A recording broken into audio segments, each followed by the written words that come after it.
السلام علیکم. Lounge talk Oslo کی ایپیسوڈ کے ساتھ میں ہوں عفت حسن رضوی اور میرے ساتھ ہیں محمد انور صوفی.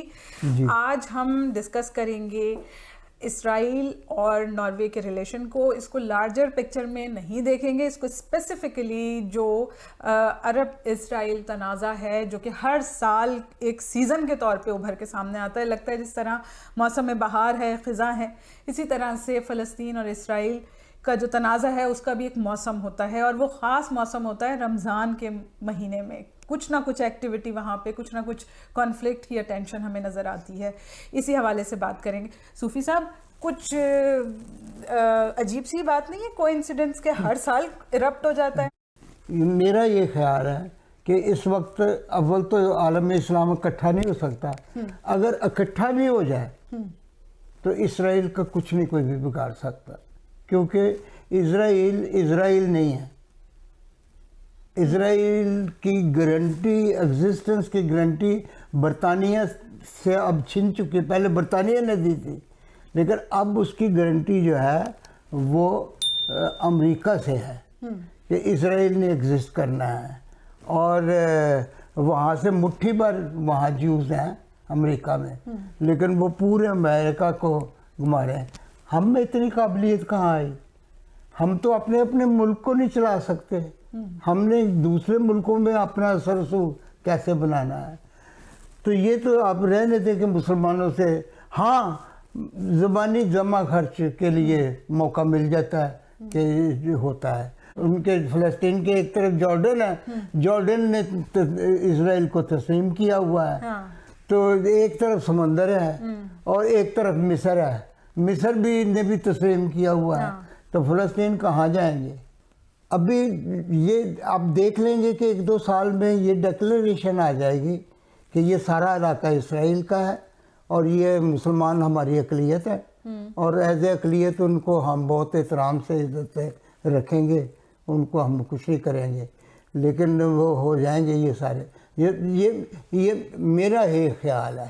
17 مئی کو ناروے کا کانسٹیٹیوشن جو ہے وہ پاس ہوا تھا, بنا تھا, اور اس کانسٹیٹیوشن میں یہ لکھا تھا کہ اس مملکت کے اندر یہودی جو ہے ان کا داخلہ ممنوع ہے. اچھا, پھر تھوڑا سا آگے آ جائیں. 1940 سے 1945 کے درمیان میں ناروے نے ایک بڑی تعداد میں یہودیوں کو ڈیپورٹ کیا, جس میں کہ کہا جاتا ہے کہ کشتیوں میں بٹھا کے, بڑے پانی کے جہازوں میں بٹھا کے 500-700 کی تعداد میں جتنے یہودی تھے 18 سال سے اوپر کی جن کی عمر تھی, ان کو یہاں سے ملک بدر کیا گیا تھا. پھر اس کے بعد ہم دیکھتے ہیں 1992 میں 1992 میں ہوا یہ کہ ناروے نے سب سے پہلے تو ایکسیپٹ کیا کہ انہیں کمپنسیشن دینی ہے یہودیوں کو. یعنی انہوں نے اپنی غلطی کا احساس کیا کہ ہم نے یہودیوں کے ساتھ زیادتی کی تھی اور اس کا ہمیں احساس ہے, اور انہوں نے کمپنسیشن پہ ایگری کیا تھا. اور اس کے بعد ہم دیکھتے ہیں کہ 2000 معافی بھی مانگی. جی بالکل ایسا ہی ہے. 2012 میں ایک دفعہ انہوں نے بائیکاٹ کیا تھا اسرائیلی پروڈکٹس کا. بالکل. ایک ایسوے ایک جماعت ہے, جی ان کی جو اس کی صدر جو ہے اس نے بیان دیا تھا, تو پھر اس کو اسرائیل جا کے معافی مانگنی پڑی. بالکل. اور 2012 میں ناروے کے پرائم منسٹر نے یہودیوں سے معافی مانگی جو 1940 کے عشرے میں ان کے ساتھ زیادتیاں ہوئی ناروے میں, اس کے حوالے سے. لیکن جو اب دلچسپ بات ہے, وہ اب آخری اور دلچسپ بات یہ ہے کہ 1500 یہودی اس وقت ناروے کے شہری ہیں, اور وہ ناروے میں اقلیت کہلاتے ہیں. ناروے کی آئین کے حساب سے وہ یہاں کی مائنورٹی کہلاتے ہیں. اب آپ کمپیئر کریں کہ پاکستانی لگ بھگ کہا جاتا ہے کہ 50,000 یا اس سے زائد ہیں, اور 50,000 پاکستانی یہاں پہ امیگرنٹس ہیں, وہ یہاں کے مائنورٹی میں نہیں گنے جاتے. صوفی صاحب, ایسا کیا جادو کیا؟ نہ وہ پاکستانی منارٹی ہیں, نہ وہ مسلم منارٹی ہیں. مسلمز بھی یہاں پہ مائنورٹیز میں نہیں ہے, مسلم منارٹی بھی نہیں ہے. بالکل. تو یہودیوں نے ایسا کیا جادو کیا کہ وہ مائنورٹی بن گئے یہاں پہ؟ یہ زندہ قوموں کی نشانی ہے. آپ اس قوم کو نہیں ہرا سکتے جو جاگ رہی ہے, زندہ ہے. وہ چند ہیں, چند پیس ہیں, 1500, اور آپ کو نظر بھی نہیں آئیں گے. اوسلو میں ہی زیادہ رہتے ہیں, لیکن آپ کو اوسلو میں کم نظر آئیں گے. لیکن نہ ان کی ایک ہی مسجد ہے جو عبادت گاہ ہے، پورے اوسلو میں ایک ہے۔ ہم نے بھی ایک ہی مسجد بنانے کی کوشش کی تھی 80s میں، جو کہ ہم نے خود ہی اس کے الٹ کام کر دیا۔ اب ہمارا ارادہ گلی گلی مسجد بنانے کا ہے۔ بالکل، یہ بڑی آپ نے دلچسپ بات بتائی ہے، اس پہ بھی غور کرنا چاہیے کہ پورے ناروے میں 1500 یہودی ہیں جن کے صرف 2 عبادت گاہیں ہیں، ایک اوسلو میں اور دوسری ترونڈہائم میں، اور یہ دونوں عبادت گاہیں مرکز ہیں۔ ناروے میں یہودی کن کن فیلڈز میں کامیاب ہیں یا کہہ سکتے ہیں کہ پرومسنگ پوزیشنز پہ ہیں، فیمس ہیں؟ آپ کو بظاہر یہودی یہاں کوئی نظر ہی نہیں آئے گا، لیکن بہت افیکٹو ہے۔ اچھا، ناروے کی قومی اسمبلی میں کے ممبروں کی ایک تنظیم ہے، فرینڈز آف اسرائیل۔ اچھا، اس کے 60% میں نے جو سنا ہوا ہے، میری تحقیق نہیں ہے لیکن اطلاع ہے، میری اطلاع یہ ہے کہ 60% قومی اسمبلی کے ممبر جو ہے وہ فرینڈز آف اسرائیل تنظیم کے ممبرز ہیں۔ اور جو میرا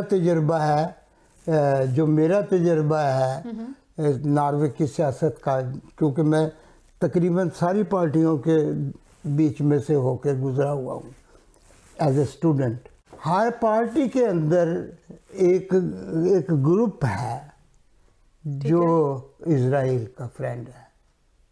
اچھا، لیکن میڈیا میں پتہ نہیں کیوں، میں اس کا بھی کہہ سکتا ہوں کیوں، لیکن میں نہیں کہوں گا، لیکن میڈیا میں تھوڑی سی ہمدردی دکھائی جاتی ہے فلسطینیوں کے حق میں۔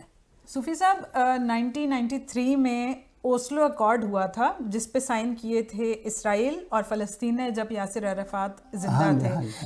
ایک تو یہ کہ میں نے جو اس کی ہسٹری پڑھی ہے وہ یہ کہ اس کو اوسلو اکارڈ اس وجہ سے کہا جاتا ہے کیونکہ اوسلو نے بیک چینل کہہ لیں کہ بات چیت کروائی تھی اسرائیل اور فلسطین کی، کوئی نہ کوئی بیک چینل۔ یاسر عرفات ابھی تھے، زندہ تھے، بالکل، تو انہوں نے ان ہی سائن کیے تھے۔ کو پیس پرائز بھی تو دلوانا تھا نا، ان کو اکارڈ کرا کے۔ تو آپ کی نظر میں یہ صحیح نہیں ہوا تھا اوسلو اکارڈ؟ اوسلو اکارڈ میں 2 اسٹیٹ تھیوری ہے نا، بالکل، تو میں تو اس کے خلاف ہوں۔ اسٹیٹ وہ ہوتی ہے جو ایک جگہ پہ ہو، ٹھیک ہے، جو مختلف جگہوں پہ ہے نا، جیسے چودھری رحمت علی صاحب کا تھا کہ دکن میں بھی پاکستان ہو اور شمال میں بھی ہو اور جنوب میں بھی ہو، اور یہ اس طرح کے ملک نہیں چلتے۔ پاکستان کی چلا ہے نہیں، بنگلہ دیش الگ ہو گیا، ظاہر ہے وہ ایک، تو یہ بھی مطلب کہ یہ غزہ کی پٹی ہے، وہ ایک ملک ہے، ٹھیک ہے، اور یہ بیچ میں اسرائیل ہے، تو یہ کہ جب چاہے گا اسرائیل وہ کنیکشن کاٹ دے، یہ کیا کر لیں گے؟ ان کے پاس نہ جہاز ہیں، نہ ان کے پاس اسلحہ ہے، نہ اسلحہ بنانے کی کوئی بلکہ کوئی فیکٹری ہے ہی نہیں۔ فلسطین کو جو ڈونیشن دی جاتی ہے اور امداد کی جاتی ہے اس میں ناروے تیسرے نمبر پر ہے جو فلسطینیوں کی مدد کرتا ہے۔ جی میں نے کہا نا کہ کچھ نرم گوشہ ہے، اور اس پہ اسرائیل جو ہے وہ شکایت کرتا ہے کہ ناروے کا پریس جو ہے وہ ہمارے فرینڈلی نہیں، ہمارے ہاں جو ہمارے ساتھ فرینڈلی نہیں ہے، تو وہ ان کو یہ شکایت ہے میڈیا سے، حکومت سے نہیں ہے۔ حکومت بھی تھوڑی سی ہے، بالکل نہیں، لیکن ایو کے یورپین کمیونٹی نے تو بالکل سیدھا اسرائیل کی حمایت کی ہے۔ ناروے کی حکومت یہ کہتی ہے کہ وہ فلسطین میں جو غزہ کی ریکنسٹرکشن ہے، وہاں پہ ہیلتھ کیئر ہے، ایجوکیشن ہے، اس پہ پیسے خرچ کرتی ہے، اور دنیا بھر سے آنے والی ڈونیشنز میں ناروے فلسطینیوں کو دینے والی امداد میں تیسرے نمبر پر اپنے آپ کو کہتا ہے۔ تو وہ خرچ کہاں ہوتے ہیں؟ یہ کبھی کسی نے بتایا؟ ہاں، یہ تو تو آپ کو مسلمانوں کو پتہ ہے کہ کہاں خرچ کرتے ہیں۔ بالکل ایسے ہی ہے۔ ہاں جی۔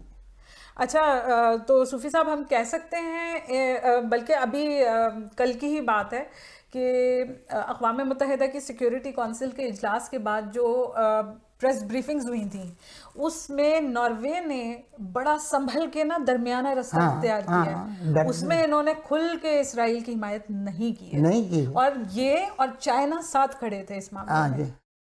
آج ہم نے ڈسکس کیا ہے کہ ناروے نے کیا کردار ادا کیا ہے عرب اسرائیل تنازع میں, ناروے کہاں کھڑا ہے, ناروے کی سیاست اس حوالے سے کیا ہے. اب تک جو انالیسز ہے اور اب تک جو اقوام متحدہ کی سیکیورٹی کونسل میں بھی ان کا کردار رہا ہے, بیانات سامنے آئے ہیں, اس سے لگتا یہی ہے کہ ناروے کہیں بیچ میں کھڑا ہے. یہ آؤٹ رائٹ کہہ سکتے ہیں کہ کھلم کھلا اسرائیل کی حمایت میں سامنے ابھی تک نہیں آیا ہے. دوسری بات یہ کہ ناروے میں چھوٹے چھوٹے کہہ لیں بڑے بڑے کہہ لیں کہ مختلف پروٹیسٹ بھی ہوتے ہیں اسرائیل کے خلاف, اسرائیلی جارحیت کے خلاف.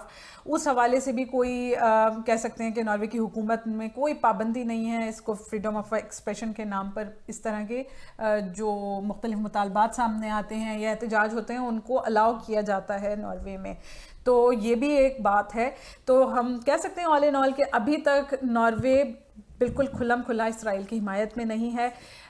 اور دوسری بات یہ کہ ناروے کافی تعداد میں ہے فلسطینی یہاں. بالکل ناروے میں ایک بڑی تعداد میں فلسطینی بھی ہیں جو کہ ظاہر ہے ان کی وہ لابی تو نہیں ہے جو یہودیوں کی یہاں پہ ہوگی, لیکن پھر بھی نارویجن ہسٹری ہمیں یہ بتاتی ہے کہ کسی نہ کسی حد تک ناروے نیوٹرل رہنے کی کوشش کر رہا ہے اور کرتا رہے گا.